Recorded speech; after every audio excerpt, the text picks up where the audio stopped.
Assalamualaikum Ustaz. Waalaikumsalam warahmatullahi wabarakatuh. Rezeki. Baik Ustaz. Kabar. Alhamdulillah Ustaz. Ustaz apa kabar Ustaz? Alhamdulillah. Alhamdulillah. Duduk. Baik Ustaz. Sekedar. Ih, agak lemes-lemes nih. Oh gitu Ustaz. Iya, alhamdulillah. Tapi nggak apa-apa, masih bisa lihat-lihat berita, perkembangan-perkembangan. Iya Ustaz. Bajunya bagus tuh. Oh iya Ustaz. Islam Islam for life. for life. Masya Allah. Kenapa nggak forever? Mungkin ya harusnya for life and after life gitu. For life after life. Gimana itu? Iya, life untuk hidup aja ya. Terus Betul. habis hidup gimana? Mudah-mudahan. Iya, karena pesan di Al-Quran itu, berislam itu sepanjang terus berkehidupan, berproses sampai wafat, sampai hidup kembali. Assalamun alaihi yawma wulida wa yawma yamutu wa yawma yub'atsu hayya. Demikian pesan di Quran surah 19 Maryam ayat yang ke-15. Dicontohkan dari Nabi Yahya alaihissalam yang diberikan oleh Allah nilai-nilai dari kedamaian, ketentraman, kebahagiaan karena berislam itu. Nah, nilai tadi disebut dengan salam namanya. Ya, jadi ada Islam, agamanya, dinnya, ada silmi, pedomannya, ajaran-ajarannya, kemudian ada hasil yang disebut dengan salam. Nah, makanya selepas sholat kita salam. Assalamualaikum warahmatullahi wabarakatuh. Assalamualaikum warahmatullahi wabarakatuh. Nah, jadi berislam itu sekarang hidup di dunia, jaga sampai wafat, pertahankan di alam kubur sampai kembali ke akhirat.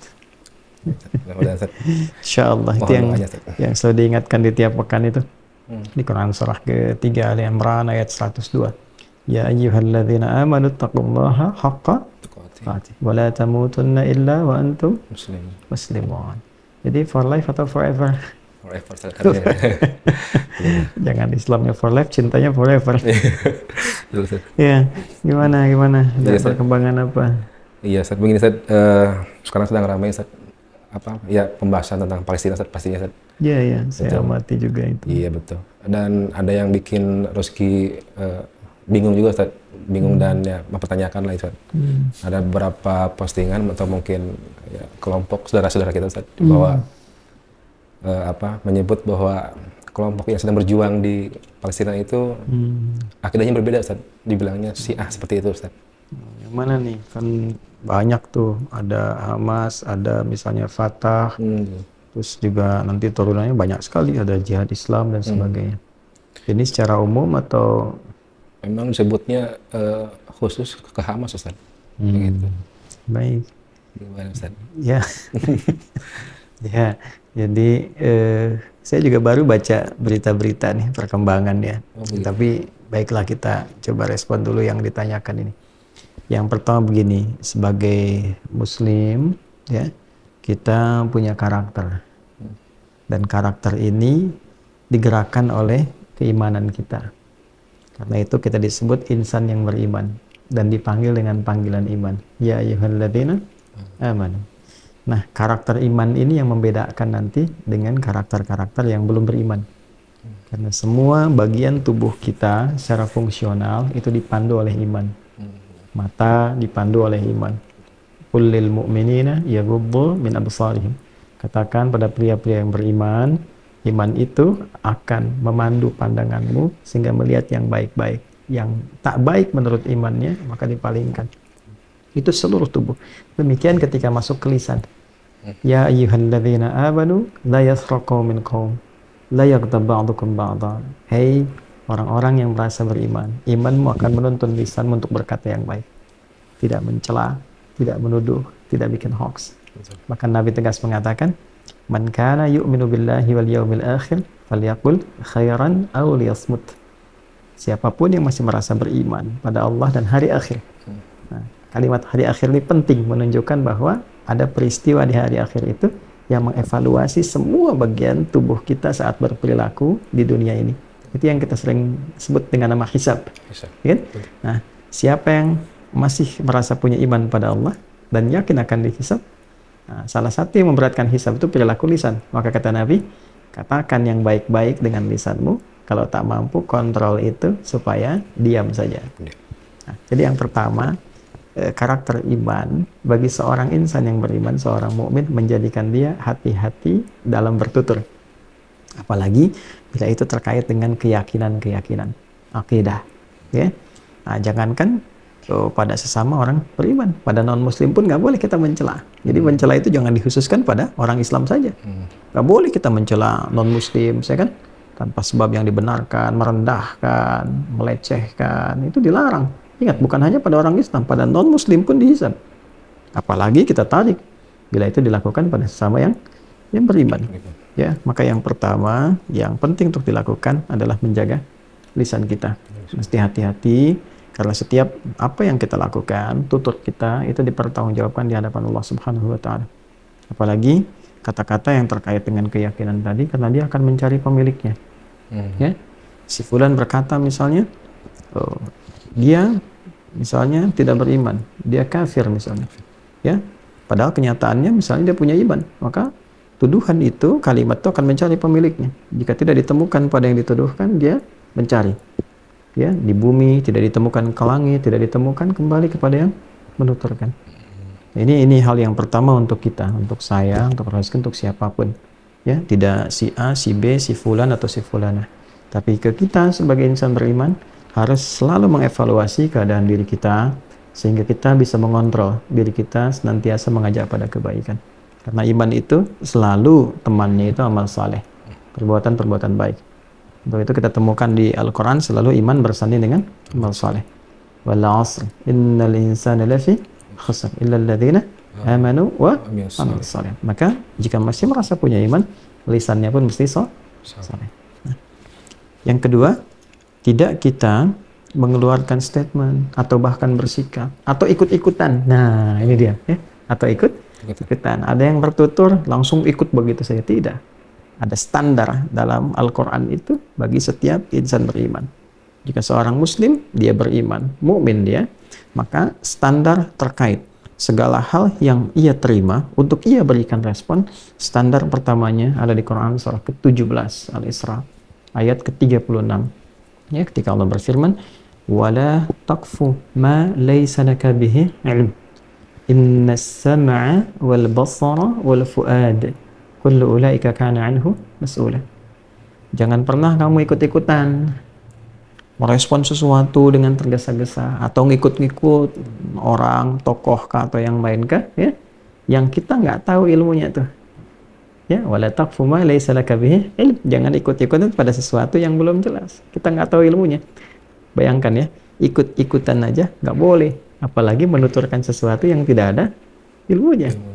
Ya, kita nggak tahu apa-apa kemudian bertutur, ya, dan memberikan pandangan atau bahkan fatwa, itu bahaya sekali. Yang paling berbahaya misalnya tokoh, public figure menyampaikan sebuah statement tanpa dasar pengetahuan, lalu dia punya jamaah misalnya, dia punya pengagum, dia punya muhibbin, diikuti itu, dan diikutinya adalah ya tanpa basic pengetahuan lagi, ya, secara ya demikian saja diterima. Ya, saya nggak punya kata-kata yang kurang baik ya, nggak bagus memberikan kata-kata yang kurang baik ya. Jadi gambarannya diterima begitu saja lantas diikuti, padahal mungkin tidak tepat. Nah, itu dilarang oleh Al-Quran. Apalagi jika kita berprinsip ya, semua yang kita kerjakan berdasarkan Al-Quran dan Sunnah Nabi Sallallahu Alaihi Wasallam, maka tidak boleh sembarangan berkata. Maka tegas Allah menyampaikan, inna sama, sumber informasi yang sudah Allah berikan kepada kita. Nah, ini alat-alat untuk mendapatkan informasi, ya, untuk mendapatkan pengetahuan. Kan data masuk ke kita diolah jadi informasi-informasi, di knowledge, jadi pengetahuan. Nah, itu sumbernya 3. Yang kata Allah, 1, inna sama, pendengaran. Masa selama ini punya telinga nggak pernah dengar informasi yang benar, ya, terus langsung bikin statement di lisan. Lisan ini kan bukan sumber informasi, ini adalah alat tutur. Sumber informasinya apa yang didengar, itu yang dikatakan. Makanya bayi kan dari dengar dia berkata, ya kan? Kemudian wal basar, penglihatan, ya, wal fuad, apa itu fuad? Akal budi yang menyaring segala hal, ya, untuk memahami, mengkonstruksikan lagi. Jadi kita mendengar disaring tuh sama akal kita tuh, ya kan? Kemudian kita melihat disaring, kan nggak semua yang dilihat mesti kita respon. Coba kalau Rozki lihat sesuatu langsung direspon nggak? Kan tidak, dipertimbangkan dulu, kan? Lihat orang minta-minta di pinggir jalan, benar nggak minta-mintanya nih? Atau jangan-jangan kakinya cuma dilipat ke dalam tuh ya, kan? Ya kan? Nah, kadang-kadang kan kita nggak langsung kasih kan, lihat dulu apakah nasihatin atau kita kasih sesuatu. Nah, itu fuad namanya yang merespon itu. Maka itu nanti oleh Allah akan disoal. Ya, ketika lisannya bertutur misalnya, oh ini gerakan ini adalah alirannya A, ya, dan itu memberikan dampak misalnya di masyarakat. Apalagi dalam kasus Palestina ini. Tadi spesifik mengatakan ini Hamas misalnya, tadi dinilai sebagai ini Syiah tadi ya yang ditanyakan. Wah, itu kan sesuatu yang dalam sekali, tajam, ya kan? Ya, karena yang disoal itu bukan sekedar gerakan, tapi juga di dalamnya ada keyakinan, ya kan? Di dalamnya ada aliran. Ketika disebut Syiah kan sudah berbeda dengan Sunni, sudah berbeda dengan Ahlus Sunnah wal Jamaah. Babnya sudah akidah, ya kan? Nah, dalam konteks demikian, ketika dituduh seperti itu berarti bukan Ahlus Sunnah wal Jamaah. Ketika dituduh bukan Ahlus Sunnah wal Jamaah, jadi repot tuh, jadi bahaya tuh, ya, berpeluang kemudian menerima vonis-vonis sesat misalnya, vonis menyimpang dan sebagainya, bahkan kufur. Itu yang paling berbahaya. Ya, yang paling, nah itu akan ditanya tuh, dari mana dapat sumber demikian? Telinganya akan ditanya suatu saat, dengar dari mana? Kemudian matanya yang ditanya, baca dari mana tuh? Ya, akal budinya akan ditanya, suatu saat akan dihisab di hadapan Allah Subhanahu Wa Taala. Jadi yang kedua itu adalah selalu basicnya pengetahuan, dan mesti hati-hati siapapun yang bicara kita kembalikan, benar nggak tuh? Ya, kita gali, kita diberikan oleh Allah Subhanahu Wa Taala perangkat-perangkat untuk mengakses. Apalagi sekarang gampang sekali kita lihat-lihat ya. Ya bisa misalnya di buku-buku yang kita baca, sejarah-sejarah, diverifikasi lagi. Bahkan kita bisa lihat di internet, yang itu pun bisa ditanya lagi pada ahli sejarah. Karena kan banyak yang kita bisa lihat. Kan demikian kata Imam An-Nawawi itu, beliau punya kitab bagus tuh. Yang namanya At-Tibyan fi Adab Hamalatil Quran itu. Sebelum menulis Al-Arba'in, Riyadhus Shalihin, atau Syarah Sahih Muslim ya. Itu menulis namanya At-Tibyan fi Adab Hamalatil Quran.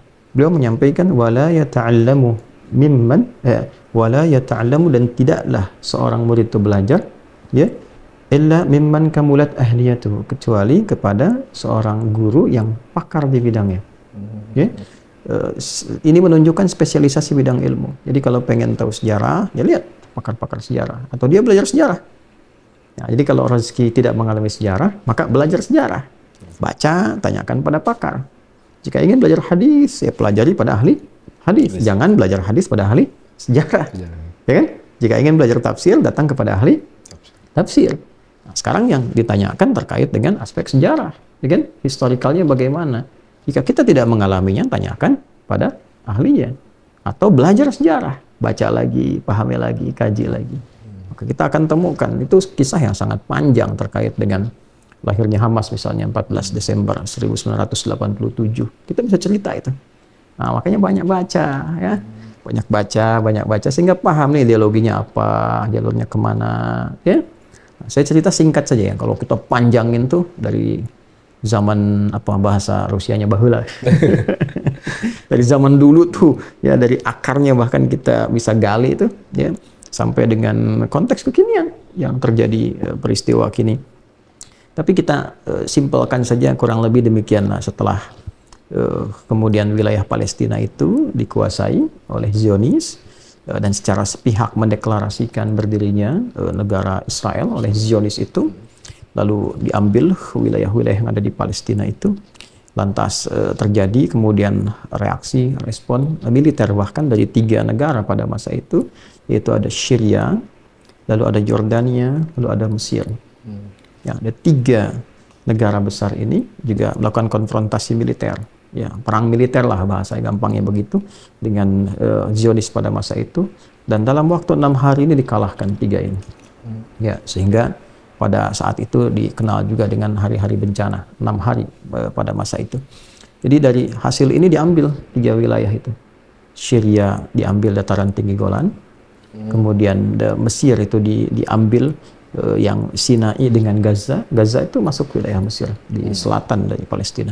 Kemudian Yordania juga diambil bagian wilayahnya. Ya, jadi yang dari Yordania juga diambil, kemudian yang dari Syria juga diambil dataran tinggi Golan. Yordania itu Yerusalem, wilayah Yerusalem yang sekarang Zionis dengan sepihak mengatakan itu ibu kotanya.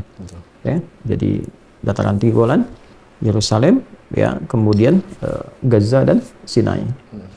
Nah, di tanggal 1 September 1967, ya, jadi beberapa waktu masa setelah peristiwa itu, berkumpullah kemudian negara-negara Arab plus beberapa yang Afrika, ya, Afrika ikut di dalamnya Mesir kan, Afrika Utara tuh. Ya, lalu ada Sudan juga, itu berkumpul di Sudan, di Khartoum. Tepatnya 1 September 1967. Ya. Maka secara singkat mereka mengeluarkan resolusi Khartoum. Nah, resolusi Khartoum ini dari 8 negara, resolusi Khartoum itu melahirkan 7 poin. Nah, dari 7 itu ada titik tekan pada 3 yang utama. Dikenal dengan al-la'atul thalath. Ya, la'atul thalath. Jadi bahasa Inggrisnya itu three no's. 3 penolakan. Ya, 3 penolakan utama. La itu artinya tidak, jadi menolak dia. Katakan tidak pada 3 hal. Ya, 1, tidak ada pengakuan pada Israel. Ya, yang kedua, tidak ada kerjasama, ya, dengan Israel. Dan yang ketiga ini nggak ada perdamaian dengan Israel. Jadi nggak ada kerjasama diplomasi, nggak ada kata-kata damai dengan mereka, kan? Karena yang dipahami lewat resolusi itu adalah Israel, ya, dalam hal ini Zionis, melakukan invasi, juga melakukan okupansi, pengambilan tanah-tanah ini secara sepihak, sehingga dari situ itu mesti diambil kembali. Ya, dari resolusinya dulu masih ini tanah-tanah Arab yang mesti kemudian diambil kembali. Nah, itu yang menggerakkan dan memberikan semangat kembali kepada PLO dulu, ya.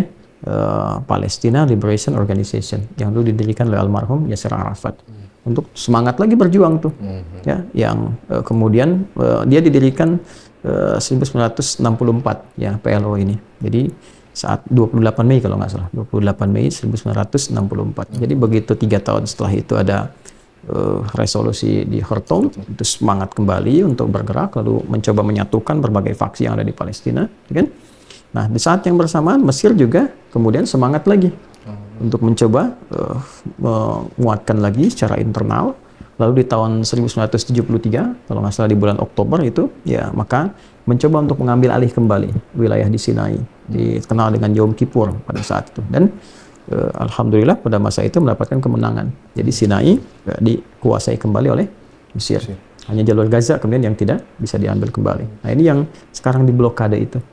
Dipisah antara tepi barat Yerusalem yang tadinya wilayah Yordania diambil alih itu, ya, kemudian dataran tinggi Golan yang sudah diambil sama Zionis, ya, dan dikuasai sampai dengan kekinian itu perbatasan dengan Syria. Lalu Gaza itu yang diblokade, yang sekarang nih sedang masa-masa perjuangan itu. Jadi dipisah tengah-tengahnya. Jadi kalau kita bikin wilayah seperti ini tepi barat nih Gaza, ini kecil aja, ya, wilayahnya sekitar berapa, 360-an lah, 365 km ya persegi, ya, di apa namanya Gaza ini. Jadi pecah, yang tadinya nyambung begini, ini tinggal sedikit tepi barat begini, ini Gaza di sini. Nah, ini kalau sering baca lagi nih, harus sering baca, ya, strategi-strategi, nanti bisa ke depannya itu kita bisa belajar geostrategis, geoekonomi, ya, kemudian ada lagi geomiliter, misalnya kan, geopolitik. Jadi itu tentang global tuh. Tapi kita tarik dulu ke lokal. Masih ingat nggak penjajahan Belanda dulu? Ya, kalau ingin menguasai satu daerah, pecah, divide et impera. Pecahkan 1 dengan 2. Kalau masih 1, bagi 2 dulu. Ya, supaya ini terus berantem nih, 2 ini. Maka dipecah supaya ini tidak terkoneksi. Jadi karena tidak terkoneksi bisa dibikin di sini propaganda. Yang ini kasih A, ini kasih B, sehingga ini nggak pernah nyatu. Kalau nggak pernah nyatu, gimana bisa menyatukan tengah-tengahnya ini? Nggak pernah bisa berjuang, kan? Maka ini dipecah jadi 2 nih. Jadi di sini tepi barat, di sini Gaza. Dan ingat betul, di masa Turki Utsmani, ya, Ottoman pada masa itu, wilayah-wilayah tanah suci ini itu sudah diwakafkan atas nama umat Islam. Nah, ya, sekitar Al-Quds, wilayah yang khususnya Yerusalem dan sekitarannya itu, yang di situ ada Masjid Al-Aqsa dan sebagainya, itu sudah diwakafkan.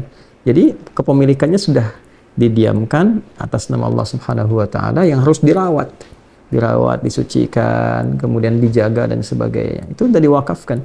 Ini penting saya sampaikan dulu, ya, ya, supaya bisa mengerti kenapa kalau Masjid Al-Aqsa itu terganggu, bukan hanya orang-orang yang ada di Palestina, umat Islam sedunia bisa bereaksi. Nah, kenapa? Karena ini sudah wakaf statusnya, nggak dimiliki siapapun, semua penjaga aja. Walaupun sekarang misalnya untuk otoritas yang menjaga itu Jordania, tapi umat Islam mewakili ya semua hal yang berada di area itu. Ya, karena itu wajar jika ada gejolak-gejolak dan sebagainya dari berbagai belahan dunia. Walaupun memang ya itu kembali ke keimanannya masing-masing. Ya, nanti kita bahas lebih jauh lah dengan peristiwa itu. Nah, sekarang apa kaitannya tadi dengan aliran Hamas dan sebagainya? Dalam konteks perkembangan ini, dalam semangat yang demikian rupa, ternyata dalam perkembangannya ini resolusi Khartoum tadi mulai mengendur di negara-negara yang mengikuti itu sendiri. Misal Mesir ternyata menjalin hubungan diplomasi, walaupun awalnya diam-diam, kemudian terbuka, disusul dengan yang lain, sehingga seakan-akan nggak ada yang berjuang lagi nih. Padahal di dalam resolusi itu jelas, ya kan? Tidak mengakui, tidak berdiplomasi, ya, dan tetap menjaga perjuangannya. Itu kan 7 poin tuh kalau Roski baca. Sehingga apa yang terjadi? Secara singkatnya begini, lalu muncullah perjuangan-perjuangan dari dalam. Ya, yang melihat bahwa ini kita nggak bisa mengandalkan nih negara-negara Arab nih. Kalau kita nggak berjuang, ya habislah kita di sini. Ya, habis, bukan hanya habis dalam arti ya terkurangi dari segala akses kehidupan yang bisa diraih, tapi memang habis sehabis-habisnya. Termasuk juga dalam konteks ini ya bukan hanya bahan makanan, minuman dan sebagainya, tapi juga bisa kapan saya datangi, bisa kapan saya ditembak, dieksekusi di tempat-tempat yang kadang-kadang nggak bisa bayangkan. Anak pulang sekolah ditembak, diperiksa ditembak dan sebagainya. Ya, puncaknya waktu terjadi peristiwa ya gimana saya melukiskannya ya, kalau bukan cuma darah dingin lagi nih, darah beku nih. Ariel Sharon yang waktu itu Ariel Sharon ini masuk ke pengungsian Sabra ya, masuk nggak, masih ingat nggak peristiwanya ya? Sabra dan Shatila itu waktu masuk tiba-tiba dibunuhin orang-orang Palestina. Jadi itu cukup banyak ya terjadi. Itu melahirkan reaksi, ada intifada ya, hari-hari perjuangan besar dan sebagainya yang pada masa-masa itu cukup kelam. Ya, bisa dikatakan banyak sekali yang gugur, yang meninggal dunia, dan itu cukup panjang sekali ya, sampai 93 dari masa-masa tahun 70-an itu bergerak ya. Ya, dan itu memakan korban yang cukup banyak, sehingga secara singkatnya Syekh Ahmad Yasin. Nah, pada tanggal 14 Desember tahun 1987, beliau dengan sahabat-sahabatnya yang sekaligus juga dengan murid-muridnya. Jadi sahabat-sahabatnya murid-muridnya juga. Ya, Syekh Ahmad Yasin ini orang saleh, ahli Quran, kemudian juga ahli khatabah, ahli pidato. Ya, ya, pengajar yang ya kalau kita mah di Indonesia itu levelnya seperti Haji Omar Said Cokroaminoto lah. Oh iya. Ya, HOS Cokroaminoto yang melahirkan Soekarno ya dengan segala rupanya dan sebagainya. Itu beliau memotivasi. Itu lulusan Al-Azhar loh. Kuliah di Al-Azhar. Kemudian ini ada kejadian menarik dulu nih sebelum saya sampaikan yang terkait dengan Hamas ya. Di tahun 1956, Syekh Ahmad Yasin ini itu ditangkap oleh otoritas Mesir pada saat itu karena dicurigai berafiliasi dengan Ikhwanul Muslimin. Ya, saya kalau urut lagi panjang lagi nih, Ikhwanul Muslimin itu siapa dan sebagainya gitu ya. Yang tadi yang nggak ada masalah antara Hasan al-Banna dengan Jamal Abdel Nasir, tiba-tiba ada perbedaan jadi musuh. Itulah politik. Itulah politik. Ya, dan di berbagai tempat begitu. Dulu di Saudi nggak ada masalah, kan bisa bergaul di masa-masa era yang lalu, sekarang ada persoalan. Itulah politik. Secara garis besarnya demikian. Ditangkap tahun 1956, diduga ada keterkaitan, tapi setelah diteliti ternyata tidak ada hubungan sama sekali. Maka Syekh Ahmad Yasin ini jadi penasaran, ini apa? Ya, gerakannya apa, kemudian apa tujuannya, kan? Seperti apa di dalamnya. Akhirnya ikut terlibat di dalamnya sampai punya kesamaan visi. Saat punya kesamaan visi inilah kemudian di Palestina mendirikan cabang Ikhwanul Muslimin di Palestina. Yang diantara tujuannya adalah apa? Adalah melakukan perjuangan-perjuangan. Ya, dan ketika ditarik ke Palestina ini, ya di Ikhwanul Muslimin itu selain ada tarbiyah untuk ya perbaikan-perbaikan akhlak gitu ya, kemudian penguatan-penguatan pada nilai-nilai Quran dan sebagainya, ditarik ke Palestina menjadi bagian dari perjuangan-perjuangan. Maka didirikanlah cabang itu di Palestina. Kemudian secara singkatnya ketika terjadi tadi peristiwa berdarah ya di dua tempat Sabra tadi yang tadi saya sebutkan, banyak yang meninggal dunia, maka 14 Desember 1987 Syekh Ahmad Yasin dengan kurang lebih 5 sampai 6 sahabat sekaligus muridnya juga. Yang tadi sudah berkembang gitu kan, mendirikan cabang, lalu bersepakat untuk mendirikan gerakan perlawanan dengan menempuh opsinya opsi politik dan militer sekaligus, tidak diam. Sebab mereka melihat kalau kita cuman diam, masuk ke tenda pengungsian ditembakin, dibunuhi gitu kan, dibantai, digenosida gitu kan. Sementara nggak bisa berjuang apa-apa. Ya, sedangkan di hadis-hadis hartanya Roski didatangin perampok aja kan, kalau dia didatangi kan harus membela. Betul. Ya kan? Karena dengan harta itu kita bisa ibadah.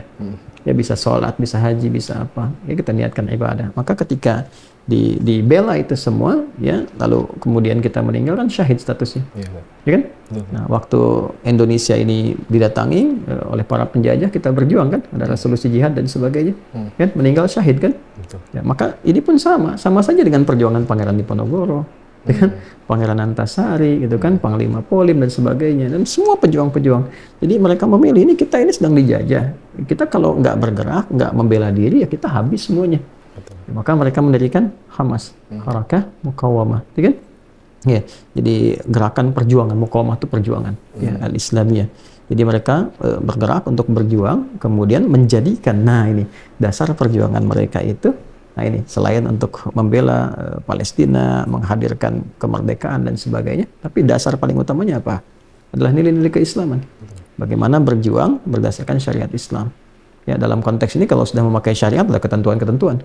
Makanya kemarin kan lihat, ya, tawanan perempuan bagaimana diperlakukan dengan baik, anak-anak tuh nggak boleh disakiti dan sebagainya. Kemarin dirilis dan seterusnya, walaupun hoax-hoaxnya kan banyak. Ya kan? Nah, lalu didirikanlah 14 Desember 1987 ada Syekh Ahmad Yasin selaku pendiri. Nanti ada 5 sampai 6 orang sahabatnya sekaligus muridnya yang tadi saya sampaikan. Itu ada namanya Syekh Ibrahim Al-Bajuri. Kemudian Muhammad Syam'ah, Dr. Abdul Aziz Arlantisi, kemudian ada Isa An-Nasr, dan ada Abdul Fattah Dekhan, ya. Siapa lagi tuh ya, kurang lebih demikian lah ya, teman-temannya ini. Mereka berkumpul mendirikan Hamas tadi, dan di situ dimulai era perjuangan. Ya, sampai kemudian mereka di dalam satu pemilu yang sangat demokratis dipilih dan mendapat suara 44,6% lebih, sehingga mereka memiliki parlemen di Gaza, dan itu satu-satunya di dunia Arab yang dipilih secara demokratis dalam konteks seperti Barat menginginkan, dipilih oleh rakyat, itu dipilih oleh rakyat. Betul. Dan mereka terpilih jadi di situ menguasai parlemen, dipimpin Perdana Menterinya kemudian sekarang Ismail Haniyeh. Ya, cuma ya itulah Barat. Yes, ya, apa yang tidak sesuai seperti yang mereka kehendaki maka nggak boleh disebut seperti apa yang mereka klaim. Nah itu ya, jadi kalau dikatakan apakah Hamas Syiah, ya kita mengatakan tidak. Sama sekali berdasarkan perjalanan ini. Dari buktinya, ya Syekh Ahmad Yasin siapa yang menyebut beliau Syiah? Beliau seorang Sunni, Ahlus Sunnah wal Jamaah, ya kuliahnya juga di Al-Azhar, ya lulus dari situ, khatib juga luar biasa, lalu punya satu yang Allah kemudian ini berikan tanda kepada kita, itu kan lumpuh. Punya diuji oleh Allah dengan penyakit, bagian bawahnya itu lumpuh semua. Bahkan satu bagian mata beliau itu ada yang mengatakan buta total, ada yang mengatakan sebagian buta, gitu kan? Tapi lisannya itu luar biasa. Ya, ini yang Allah ujikan kepada kita. Ada seseorang yang fisiknya itu terlihatnya rapuh, tapi lisannya begitu kokoh, sehingga justru Zionis itu takut dengan lisannya itu, sampai harus merudal dari helikopter tuh.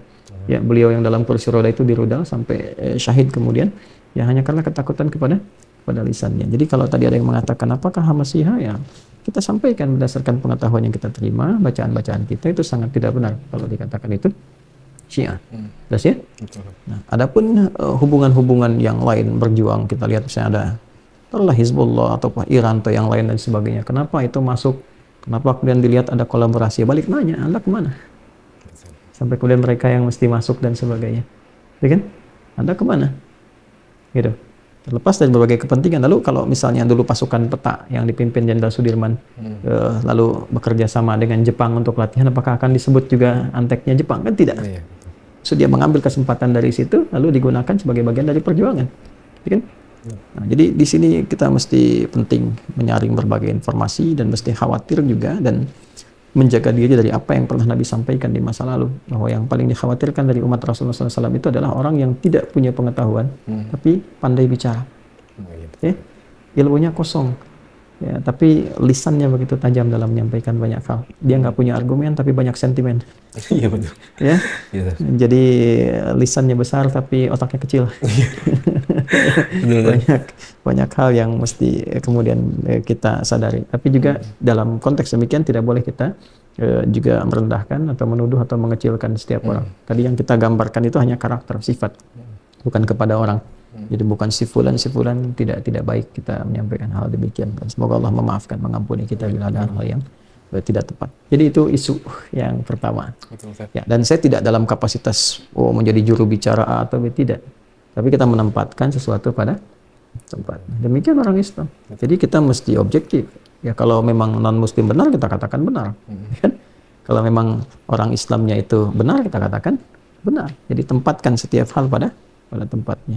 Sekarang isu saat ini itu sudah melewati pertanyaan-pertanyaan tadi. Ya, itu cuma pengecilan. Masalah besarnya ini ada Palestina yang terjajah. Ini keluar dibikin kecil, ya kan?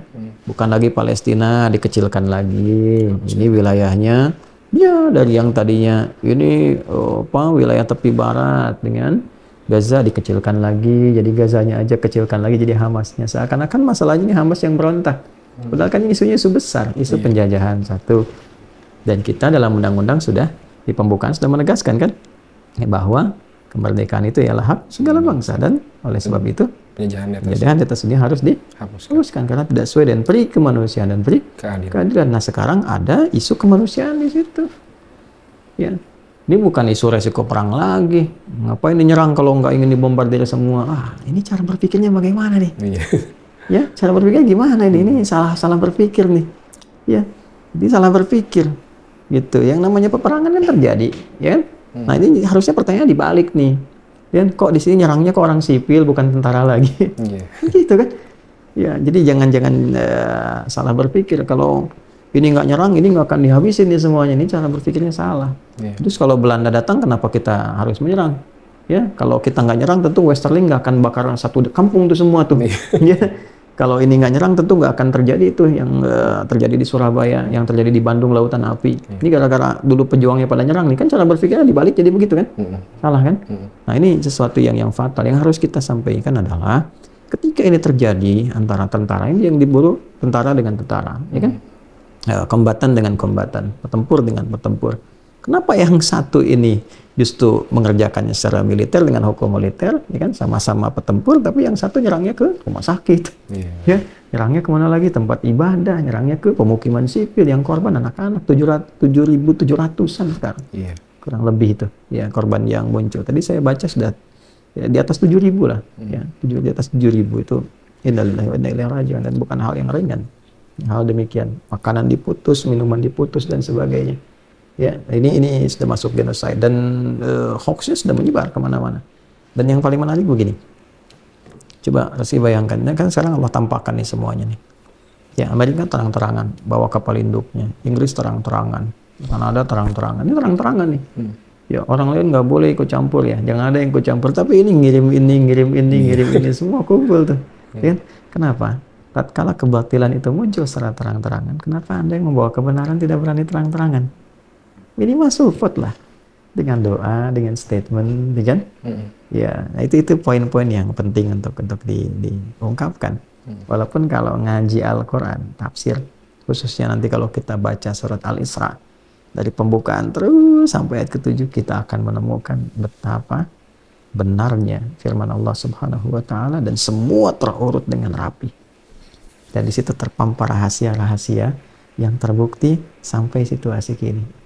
Sampai Anda bisa mengatakan, fa bi ayyi ala'i rabbikuma tukadziban.